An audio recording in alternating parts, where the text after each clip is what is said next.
Dim the lights, close your eyes, and imagine a world plunged into darkness.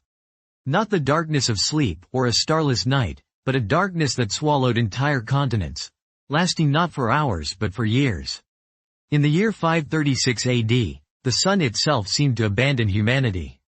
But what could possibly cause a year so bleak that historians call it the worst year to be alive?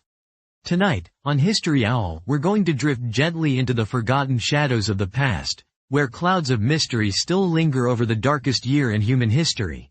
And we'll discover that history's most boring moments can sometimes be its most chilling.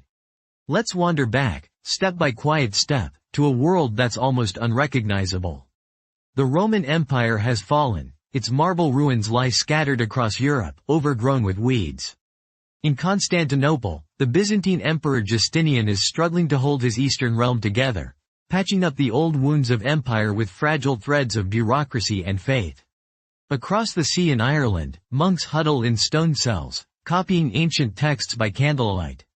In China, the great dynasties have fractured and the land is in chaos. But everywhere, across Europe, the Middle East, and Asia, something strange is about to happen.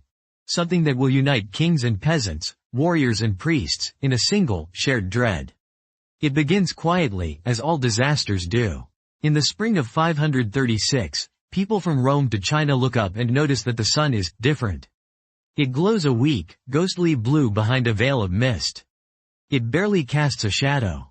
Day after day, the world remains shrouded in a gloomy twilight, as if someone has turned down the dimmer switch on reality.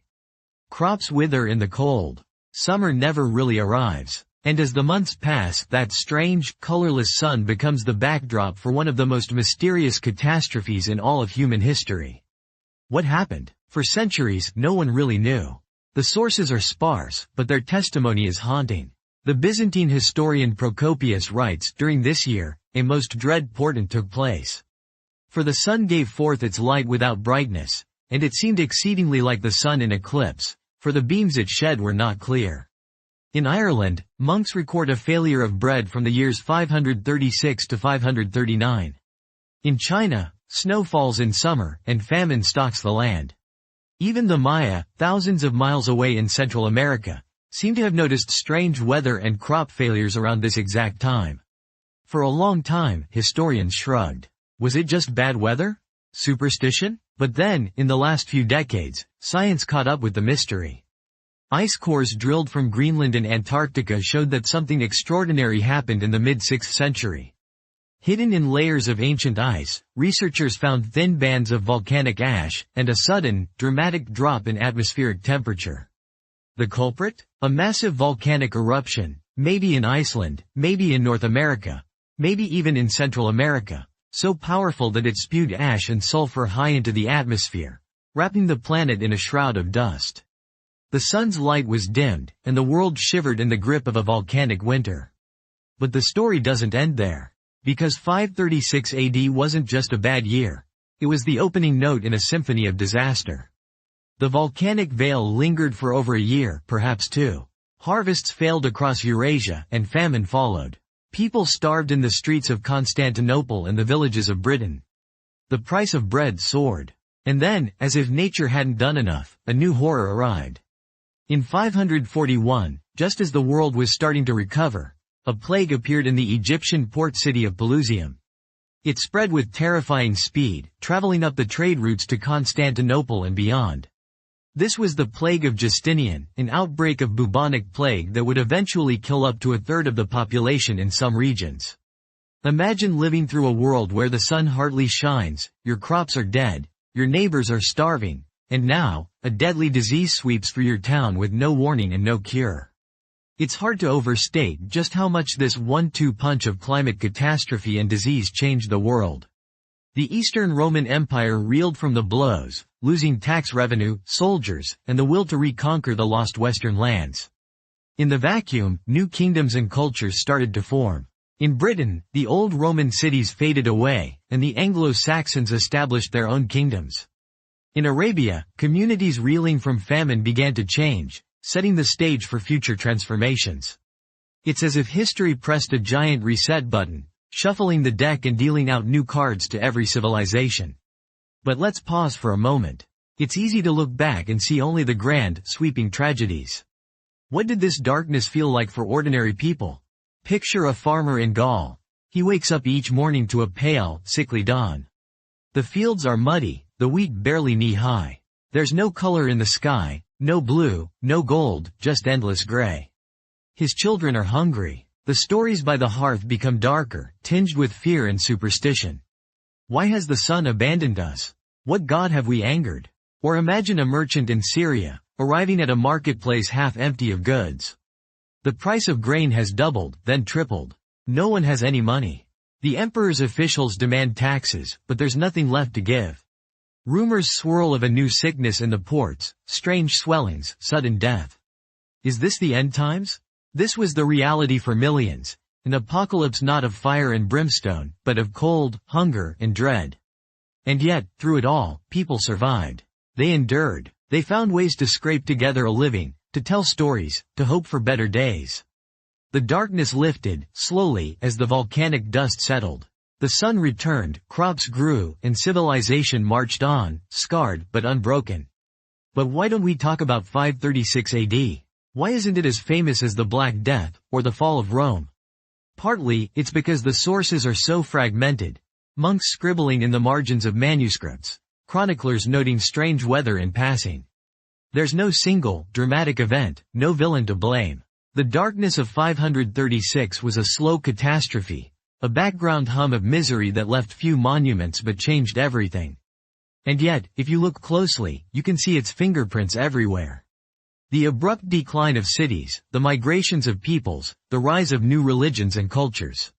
Some historians even argue that the long shadow of 536 helped set the stage for the rise of Islam a century later, or the transformation of Europe from Roman to medieval. It's a reminder that sometimes the most boring years, the ones with no famous battles or great heroes, can be the most decisive. But let's not stop at 536. History is full of boring catastrophes that shaped the world in ways we barely notice. Take the Little Ice Age, a period of cooling that stretched from the 14th to the 19th century. Not exactly headline news, right? But this century's long chill brought crop failures, famines, and even revolutions. The frozen River Thames in London became a winter playground, but in France, hungry peasants rose up against their lords. Climate isn't just a backdrop, it's a force that can topple empires and rewrite destinies. Or consider the year without a summer, 1816. After the eruption of Mount Tambora in Indonesia, the world's weather went haywire. Snow fell in June in New England. Crops failed across Europe. Mary Shelley, trapped by the rain in Switzerland, wrote Frankenstein. All because a volcano halfway around the world coughed up enough ash to blot out the sun. Even the so-called boring periods of history are filled with quiet drama. Think of the centuries after Rome fell, sometimes called the Dark Ages. For a long time, people imagined these years as an endless slog of ignorance and barbarism, nothing interesting, nothing new. But the truth is far more complicated. In the ruins of old cities, new cultures bloomed. Irish monks preserved ancient knowledge. Arab scholars invented algebra and mapped the stars. Chinese inventors created gunpowder and the compass. The world was changing, quietly, beneath the surface. Sometimes, it's the slow, invisible forces that matter most. Disease, weather, economics. These aren't as flashy as kings and battles, but they shape the lives of millions. How many stories have been lost because they didn't fit the grand narrative? How many quiet heroes kept their families alive through famine and frost, never earning a place in the chronicles? And yet, when we look back, we see patterns. A volcanic eruption in 536 AD. A pandemic in 541. Another volcanic winter in 1816. Famine, plague, and climate weaving together, shaping the rise and fall of civilizations. These aren't just random disasters, they're reminders of how fragile our world can be. But maybe it's comforting, in a strange way.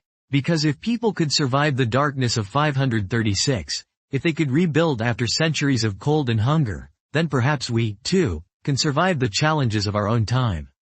History isn't just a record of disasters. It's a story of endurance, of adaptation, of hope. So next time you hear someone say history is boring, remember the year the sun disappeared. Remember the famines, the plagues, the forgotten millions who survived against the odds. Remember that history is all around us, shaping our lives in ways we can't always see. And if you're still awake, drifting in the gentle twilight of the past, why not join the History Owl community? There are so many more quiet mysteries to explore, so many forgotten stories waiting in the shadows. Subscribe for more journeys through the hidden corners of history, because sometimes, the boring years are the ones that change everything. Sleep well, and let the past keep you company.